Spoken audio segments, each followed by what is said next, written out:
Good morning students, dear students. हमारा अलंकार का टॉपिक चल रहा था। तो अलंकार के टॉपिक में हमने रूपक अलंकार तक पढ़ लिए थे। आशा है वहां तक आपको समझ में आ गया होगा। उसके बाद आता है उत्प्रेक्षा अलंकार। देखिए, उत्प्रेक्षा अलंकार किसे कहते हैं? उत्तर होगा जहां काव्य में उपमेय में उपमान की संभावना या कल्पना व्यक्त की जाए उसे उत्प्रेक्षा अलंकार कहते हैं। बताया है जहां काव्य में उपमेय में उपमान की संभावना या कल्पना व्यक्त की जाए उसे उत्प्रेक्षा अलंकार कहते हैं। इसके वाचक शब्द हैं कुछ, वे याद कर लेने चाहिए हमें, जैसे मानो, मनो, मनु, जानो, जनो, जनु, ज्यो, जनुह, मनहु आदि। जैसे उदाहरण देखिए, सिर फट गया उसका वहीं मानो अरुण रंग का घड़ा। यहां कल्पना की गई है सिर फट गया उसका वहीं। भाई किसी का कहीं पर सिर फट गया है तो मानो संभावना या कल्पना की गई है कि मानो अरुणतः लाल लाल रंग का घड़ा ही फूट गया है, कि मानो लाल रंग का घड़ा फूट गया, वहां खून बहुत ज्यादा बिखरा हुआ है। तो यहाँ कल्पना की गई है कि किसी का सिर फूट गया, मानो वहां तो लाल रंग का घड़ा ही फूट गया हो। लंबा होता ताड़ का वृक्ष जाता, मानो नभ छूना चाहता वह तुरंत ही। जो ताड़ का वृक्ष है वह ज्यादा लंबा हो जाता है तो वह बढ़ रहा है। यहां भी मानो कल्पना की गई है कि वह शीघ्र ही आकाश को छूना चाहता है। ये यहाँ भी कल्पना की गई है, ऐसा नहीं है कि वो आकाश को छू ही लेगा, पर ये कल्पना की गई है। इसके बाद आगे देखिए, मेघ आए बड़े बन ठन के संवर के, जो गांव में आए हों पाहुन शहर के। देखिए प्यारे विद्यार्थियों, यहां पर अगर ऊपर वाली एक पंक्ति होती है तो यहां मानवी कर्ण अलंकार बन जाता है, और जब ये दोनों पंक्ति एक साथ आ जाती हैं तो उत्प्रेक्षा अलंकार बन जाता है। मेघ आए बड़े बन ठन के संवर के। भाई मेघ यानी बादल इस प्रकार सज धज कर आए हैं, जो यानी मानो गांव में शहर के मेहमान आ गए हों। भाई बादल इस प्रकार से सज धज कर आए हैं मानो कि गांव में शहर के मेहमान आ गए हों। झुककर मैंने पूछ लिया, खा गया मानो झटका। यहां वाचक शब्द से ही पता लग गया है कि उत्प्रेक्षा अलंकार है। पद्मावती सब सखी बुलाई, मनु फुलवारी सब चली आई। यहां भी हमारा वाचक शब्द है मनु, तो इसके कारण यहां भी उत्प्रेक्षा अलंकार हो गया। ले चला मैं तुझे कनक, जो भिक्षु लेकर स्वर्ण। यहां भी देखो ज्यो वाचक शब्द आ गया है। वैसे बताया है एक भिखारी कहता है, भिक्षु यानी भिखारी कहता है ले चला मैं तुझे कनक, कि गेहूं में तुझे ले चला, मानो यानी कैसे ले चला, मानो भिक्षु लेकर स्वर्ण, एक भिखारी सोना लेकर चला हो। सोने के रूप में ही उसने कनक को माना है। आगे है अतिशयोक्ति अलंकार। अतिशयोक्ति अलंकार किसे कहते हैं? अतिशयोक्ति दो शब्दों से मिलकर बना है, अतिशय जमा उक्ति। अतिशय का अर्थ है बढ़ा चढ़ाकर, और उक्ति का अर्थ है कथन। जहां काव्य में किसी कथन को इतना बढ़ा चढ़ाकर कहा जाए कि वह लोक मर्यादा का उल्लंघन कर जाए, उसे अतिशयोक्ति अलंकार कहते हैं।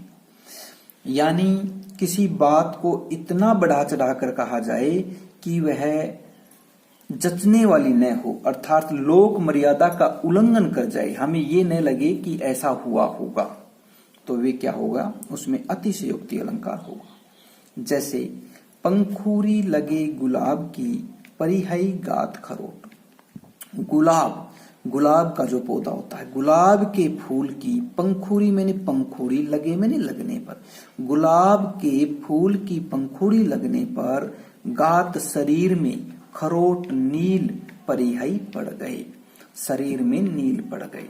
तो सीधी सी बात है कि गुलाब का फूल बड़ा कोमल होता है और उसकी एक पंखुड़ी और भी कोमल होती है, तो उस पंखुड़ी के किसी मारने से शरीर में नील नहीं पड़ते। आगे नदियां बड़ी अपार, घोड़ा कैसे उतरे पार, राणा ने सोचा इस पार, तब तक चेतक था उस पार। देखिए, आगे नदियां बड़ी अपार, आगे बहुत बड़ी बड़ी नदियां हैं, घोड़ा कैसे उतरे पार, घोड़ा कैसे पार करेगा। राणा ने सोचा इस पार, राणा सोच ही रहा था कि मैं इस पार हूं, तब तक चेतक था उस पार, तब अचानक चेतक उस पार हो गया। तो ये भी लोक मर्यादा का उल्लंघन है कि पल भर में तो घोड़ा उस तरफ नहीं जा सकता। हनुमान की पूंछ में लग न पाई आग, लंका सारी जल गई गए निशाचर भाग। वैसे तो प्यारे विद्यार्थियों, ये थोड़ा सा हिंदी की तरफ से बनाकर मैंने लिखा है और ये सही में दोहा इस प्रकार से बोला जाएगा। हनुमान की पूंछ में लगन न पाई आगी, लंका सिगरी जरी गई गए निशाचर भागी। ऐसे ये दोहा है, ये आपको थोड़ा सा हिंदी में परिवर्तित करके लिखवा दिया गया है। देखिए, हनुमान की पूंछ में आग लग ही नहीं पाई, तब तक तो क्या हो गया, सारी लंका जल गई और सारे निशाचर यानी राक्षस भाग गए। ये भी लोक मर्यादा का उल्लंघन है। देख लो साकेत नगरी है यही, स्वर्ग से मिलने गगन को जा रही। जो हमारी साकेत नगरी है, इसको अयोध्या नगरी बोल देते हैं, तो ये स्वर्ग में आकाश से मिलने जा रही है। ये भी जचने वाली बात नहीं है, लोक मर्यादा का उल्लंघन है कि कोई ऐसे आकाश में स्वर्ग से मिलने नहीं जाता है, न किसी से जाया जाता है। तो इससे आगे देखिए अब अन्योक्ति अलंकार। अन्योक्ति अलंकार किसे कहते हैं? जहां काव्य में अप्रस्तुत के माध्यम से प्रस्तुत पर व्यंग्यात्मक कथन कहा जाए, उसे अन्योक्ति अलंकार कहते हैं। जहां काव्य में अप्रस्तुत के माध्यम से, जो प्रस्तुत ना हो उसके माध्यम से प्रस्तुत पर जो विद्यमान हो उस पर व्यंग्यात्मक कथन कहा जाए, उसे अन्योक्ति अलंकार कहते हैं। जैसे नहीं परागु नहीं मधुर मधु, नहीं विकासु इहि काल, अली कली ही सो बंध्यो, आगे कौन हवा। ये दोहा उस समय का है जब राजस्थान में राजा जयसिंह राज करते थे और उनके दरबारी कवि थे बिहारी लाल। तो बिहारी लाल ने ये राजा जयसिंह के बारे में दोहा लिखा था। उन्हें कहा था कि कली, इस कली में न पराग है, न ही मीठा शहद है अर्थात मकरंद है, न ही इही काल, इस समय तक विकासु, इसका विकास हुआ है। अली हे भंवरा, यहां पर अलंकार बनता है हे भंवरा। भंवरा किसको कहा? राजा जयसिंह को। लेकिन राजा जयसिंह भंवरा है नहीं, भंवरा यहां अप्रस्तुत है।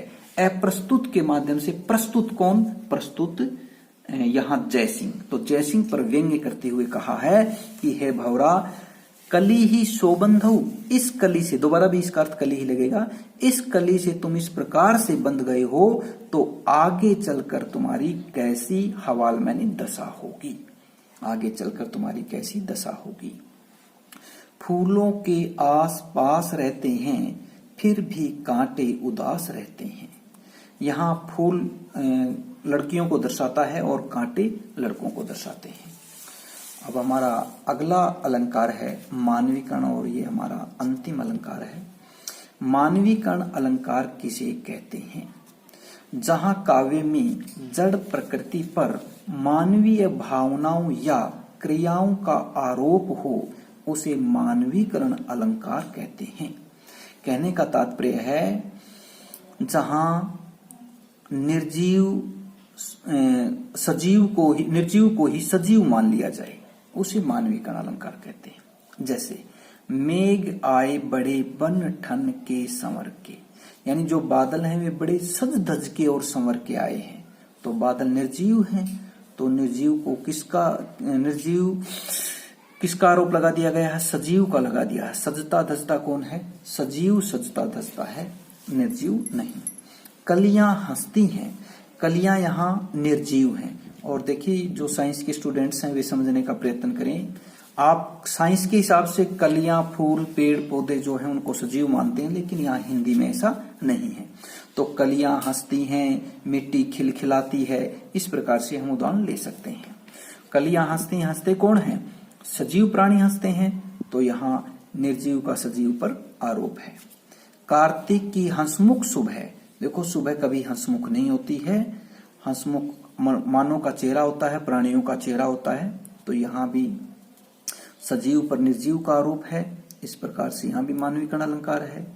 चट्टानों की छाती से दूध निकालो, देखो चट्टान यहाँ भी निर्जीव है, और दूध किससे निकलता है? किसी सजीव से निकलता है, किसी मानव प्राणी जाति से निकलता है। तो यहाँ भी क्या हो गया? निर्जीव का सजीव पर आरोप हो गया। यानी यहाँ जड़ प्रकृति का मानवीय भावनाओं या क्रियाओं का आरोप हो गया जड़ प्रकृति पर। बादल गरजो, बादल निर्जीव है और गरजते सजीव हैं, शेर आदि। तो यहाँ पर भी क्या हो गया? जड़ प्रकृति यानी बादल क्या है? जड़ प्रकृति है, और मानवीय भावनाओं का या क्रियाओं का आरोप हो गया गर्जना, इसलिए यहाँ पर भी मानवीकरण अलंकार है। प्यारे विद्यार्थियों, ये टॉपिक हमारा समाप्त होता है आज।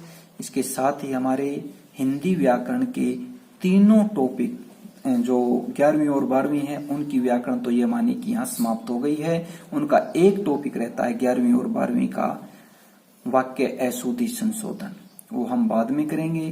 तो आगे हम अब 12वीं की पुस्तक शुरू कर देंगे, आरोह भाग 2, और 9वीं 10वीं के लिए अभी व्याकरण का टॉपिक और चलेगा एक आध, उसके बाद उनकी भी पुस्तक शुरू करेंगे। तो हमारी संधि, समास और अलंकार हो गए हैं, ये सारे आप सॉफ्ट कॉपी में लिख लें और याद कर लें। आपका दिन शुभ हो। धन्यवाद।